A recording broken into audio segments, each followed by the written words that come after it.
The Game of Life and How to Play It by Florence Scovel Shinn.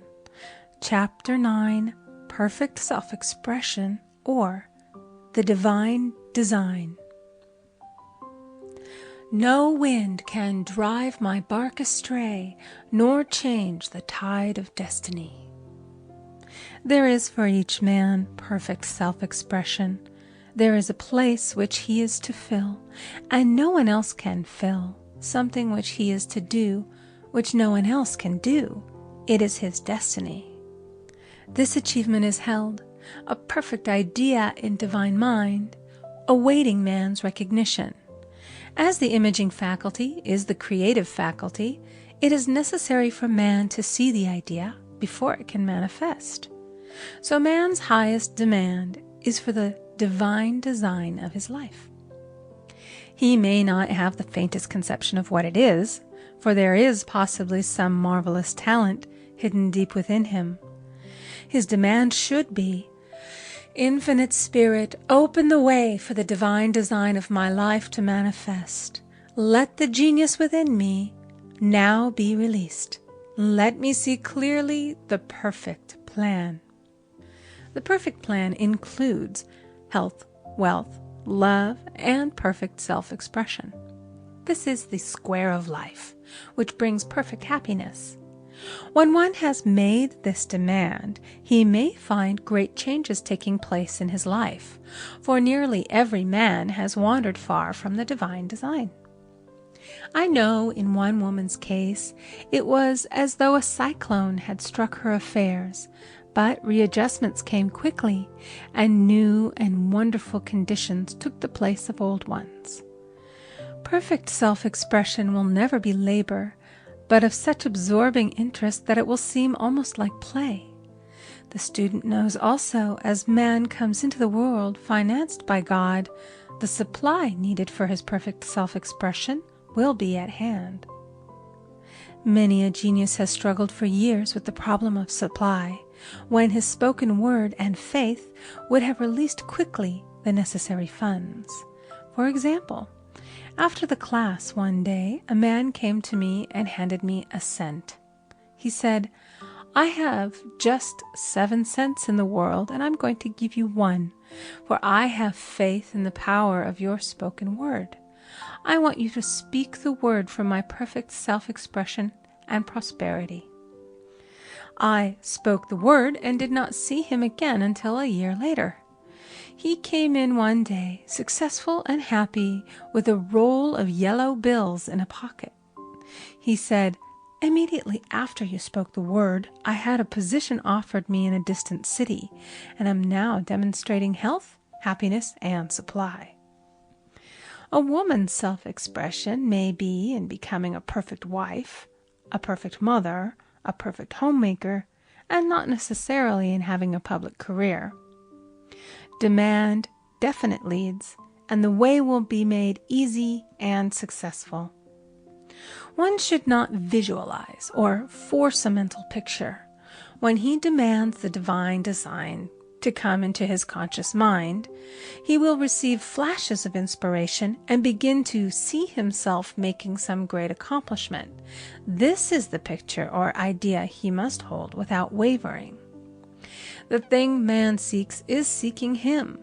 The telephone was seeking Bell. Parents should never force careers and professions upon their children. With a knowledge of spiritual truth, the divine plan could be spoken for early in childhood or prenatally. A prenatal treatment should be, let the God in this child have perfect self-expression. Let the divine design of his mind, body, and affairs be made manifest throughout his life, throughout eternity. God's will be done, not man's. God's pattern, not man's pattern, is the command we find running through all the scriptures, and the Bible is a book dealing with the science of the mind. It is a book telling man how to release his soul or subconscious mind from bondage. The battles described are pictures of man waging war against mortal thoughts. A man's foes shall be they of his own household. Every man is Jehoshaphat, and every man is David, who slays Goliath, mortal thinking, with the little white stone, faith. So man must be careful that he is not the wicked and slothful servant who buried his talent. There is a terrible penalty to be paid for not using one's ability. Often, fear stands between man and his perfect self-expression. Stage fright has hampered many a genius. This may be overcome by the spoken word or treatment. The individual then loses all self-consciousness and feels simply that he is a channel for infinite intelligence to express itself through. He is under direct inspiration, fearless and confident, for he feels that it is the Father within who does the work. A young boy came often to my class with his mother. He asked me to speak the word for his coming examinations at school. I told him to make the statement, "I am one with infinite intelligence. I know everything I should know on this subject." He had an excellent knowledge of history, but was not sure of his arithmetic.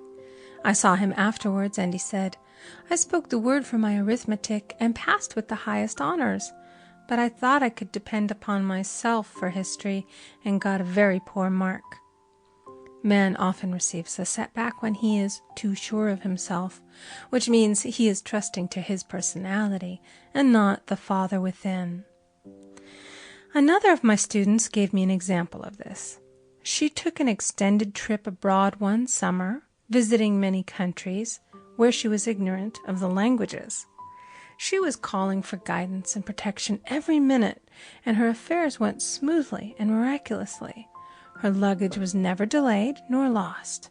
Accommodations were always ready for her at the best hotels, and she had perfect service wherever she went. She returned to New York. Knowing the language, she felt God was no longer necessary, so looked after her affairs in an ordinary manner. Everything went wrong. Her trunks delayed, amid inharmony and confusion. The student must form the habit of practicing the presence of God every minute. In all thy ways acknowledge him. Nothing is too small or too great. Sometimes an insignificant incident may be the turning point in a man's life. Robert Fulton, watching some boiling water simmering in a tea kettle, saw a steamboat. I have seen a student often keep back his demonstration through resistance or pointing the way. He pins his faith to one channel only and dictates just the way he desires the manifestation to come, which brings things to a standstill. My way, not your way, is the command of infinite intelligence. Like all power, be it steam or electricity, it must have a non-resistant engine or instrument to work through, and man is that engine or instrument. Over and over again, man is told to stand still. O Judah, fear not, but tomorrow go out against them, for the Lord will be with you. You shall not need to fight this battle. Set yourselves, stand ye still, and see the salvation of the Lord with you. We see this in the incidents of the $2,000 coming to the woman through the landlord when she became non-resistant and undisturbed, and the woman who won the man's love after all suffering had ceased. The student's goal is poise. Poise is power, for it gives God power a chance to rush through man, to will and to do its good pleasure. Poised, he thinks clearly and makes right decisions quickly. He never misses a trick. Anger blurs the visions, poisons the blood, is the root of many diseases, and causes wrong decision, leading to failure. It has been named one of the worst sins, as its reaction is so harmful. The student learns that in metaphysics, sin has a much broader meaning than in the old teaching. Whatsoever is not of faith is sin. He finds that fear and worry are deadly sins. They are inverted faith, and through distorted mental pictures bring to pass the thing he fears. His work is to drive out these enemies from the subconscious mind. When man is fearless, he is finished. Maeterlinck says that man is God afraid. So, as we read in the previous chapters, man can only vanquish fear by walking up to the thing he is afraid of. When Jehoshaphat and his army prepared to meet the enemy, singing, "Praise the Lord, for his mercy endureth forever," they found their enemies had destroyed each other, and there was nothing to fight. For example, a woman asked a friend to deliver a message to another friend. The woman feared to give the message, as the reasoning mind said, "Don't get mixed up in this affair. Don't give that message." She was troubled in spirit, for she had given her promise. At last she determined to walk up to the lion and call on the law of divine protection. She met the friend to whom she was to deliver the message. She opened her mouth to speak it when her friend said, "So-and-so has left town."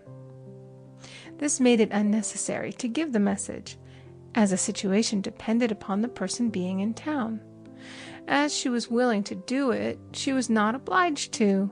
As she did not fear, the situation vanished.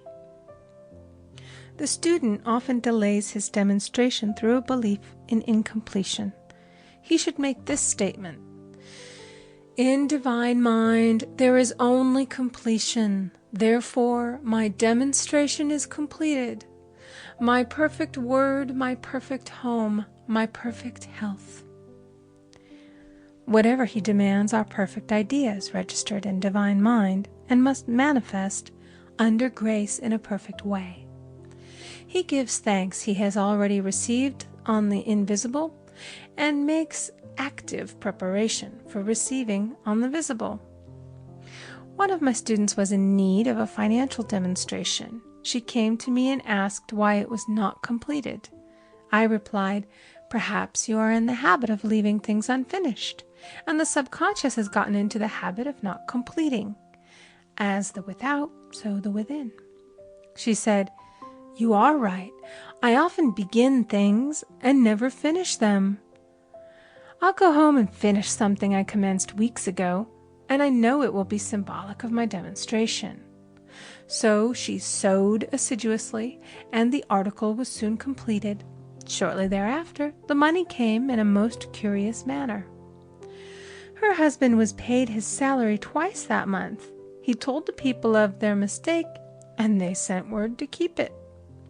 When man asks, believing, he must receive, for God creates his own channels. I have been sometimes asked, suppose one has several talents, how is he to know which one to choose? Demand to be shown definitely. Say, "Infinite Spirit, give me a definite lead. Reveal to me my perfect self-expression. Show which talent I am to make use of now." I have known people to suddenly enter a new line of work and be fully equipped with little to no training, so make the statement, "I am fully equipped for the divine plan of my life," and be fearless in grasping opportunities. Some people are cheerful givers, but bad receivers. They refuse gifts through pride or some negative reason, thereby blocking their channels, and invariably find themselves eventually with little or nothing. For example, a woman who had given away a great deal of money had a gift offered her of several $1,000s. She refused to take it, saying she did not need it. Shortly thereafter, her finances were tied up, and she found herself in debt for that amount. Man should receive gracefully the bread returning to him upon the water. Freely ye have given, freely ye shall receive. There is always the perfect balance of giving and receiving, and though man should give without thinking of returns, he violates law if he does not accept the returns which come to him, for all gifts are from God, man being merely the channel. A thought of lack should never be held over the giver. For example, when the man gave me 1 cent, I did not say, "Poor man, he cannot afford to give me that." I saw him rich and prosperous, with his supply pouring in. It was this thought which brought it. If one has been a bad receiver, he must become a good one, and take even a postage stamp if it is given him, and open up his channels for receiving. The Lord loveth a cheerful receiver, as well as a cheerful giver. I have often been asked why one man is born rich and healthy, and another poor and sick. Where there is an effect, there is always a cause. There is no such thing as chance. This question is answered through the law of reincarnation. Man goes through many births and deaths until he knows the truth which sets him free. He is drawn back to the earth plane through unsatisfied desire, to pay his karmic debts or to fulfill his destiny. The man born rich and healthy has had pictures in his subconscious mind, in his past life, of health and riches, and the poor and sick man of disease and poverty. Man manifests on any plane the sum total of his subconscious beliefs. However, birth and death are man-made laws, for the wages of sin is death. The Adamic fall in consciousness through the belief in two powers. The real man, spiritual man, is birthless and deathless. He was never born and has never died. As he was in the beginning, he is now and shall ever be. So through the truth, man is set free from the law of karma, sin, and death, and manifests the man made in his image and likeness. Man's freedom comes through fulfilling his destiny, bringing into manifestation the divine design of his life. His Lord will say unto him, "Well done, thou good and faithful servant. Thou hast been faithful over a few things. I will make thee ruler over many things," death itself. "Enter thou into the joy of thy Lord, eternal life."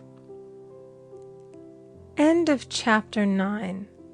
Recording by Amy Conger.